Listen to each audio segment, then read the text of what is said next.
नए तीवर के साथ आ रही है आपकी पसंदीदा मासिक पत्रिका दलित दस्तक। नीचे दिए गए नंबर पर आज ही संपर्क करिए या व्हाट्सएप करिए। जातिवाद ने एक और दलित युवक की जान ले ली है।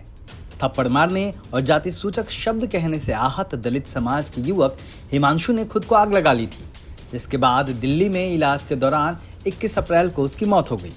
मामला उत्तर प्रदेश के मुजफ्फरनगर जिले के गंगधारी का है। 17 अप्रैल को गौरव राजपूत ने गांव के हिमांशु से गाड़ी में फूल लदवाने के लिए कहा।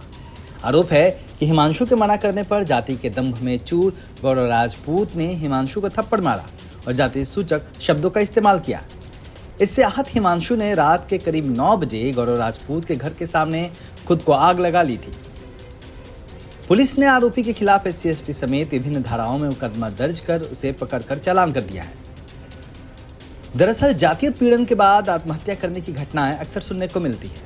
रोहित वेमुला, पायल तड़वी जैसे युवाओं के अलावा बीते साल अक्टूबर में सीनियर IPS अधिकारी वाई पूरन कुमार की खुदकुशी भी काफी चर्चा में रही थी।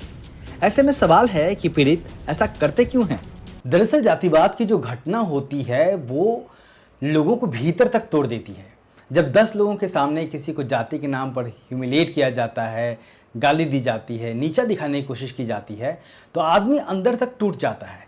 ऐसे में जो ज़्यादा इमोशनल लोग होते हैं वो इसको सहन नहीं कर पाते हैं, और जब वो देखते हैं कि मुझे इंसाफ नहीं मिलेगा, उन्हें कोई रास्ता नहीं सूझता कि वो बदला ले सकें, क्योंकि एक ह्यूमन नेचर है कि कोई किसी को हिट करता है या फिर इंसल्ट करता है तो चाहता है कि हम भी उनके साथ बदला लें। तो जब वो इस स्थिति में खुद को नहीं खड़ा देखता कि वो उस इंसल्ट का बदला ले सके या फिर उसे इंसाफ मिल सके, सामने वाले को सज़ा दिला सके, तो जो ज़्यादा इमोशनल लोग होते हैं वो खुद को इसलिए ख़त्म कर लेते हैं, सुसाइड कर लेते हैं, क्योंकि उन्हें लगता है कि ऐसा करने से लोगों का ध्यान इस घटना की तरफ जाएगा और जो आरोपी है उसको सज़ा मिलेगी। पहली बात तो ये है।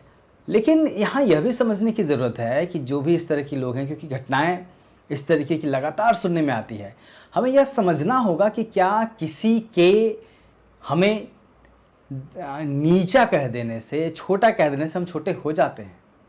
नहीं, वो हमें खुद मानना होता है कि हम क्या हैं। और इसीलिए ज़रूरी है कि तमाम लोगों को जाति को लेकर अब एक समझ बनानी होगी कि अगर इस तरीके के मामले सामने आएंगे, जो कि आते ही हैं तमाम लोगों के सामने, तो उससे कैसे निपटा जाए ताकि आप खुद ना टूटे, क्योंकि गलती आपकी नहीं है, गलती उसकी है जिसने आपके साथ जातिवाद किया है। तो एक कहीं ना कहीं हमें यह सोचना होगा कि इस तरीके के मामले से लड़ा कैसे जाए, और समाज को इस बारे में अपने अपने बच्चों को अपने घरों में समझाने की ज़रूरत है, तभी शायद इस तरीके के मसले रुकेंगे। बाकी ये घटना बहुत दुर्भाग्यपूर्ण है। निश्चित तौर पर अब वक्त आ गया है कि जातिवाद से कैसे निपटा जाए, इसकी बात हर घर में होनी चाहिए।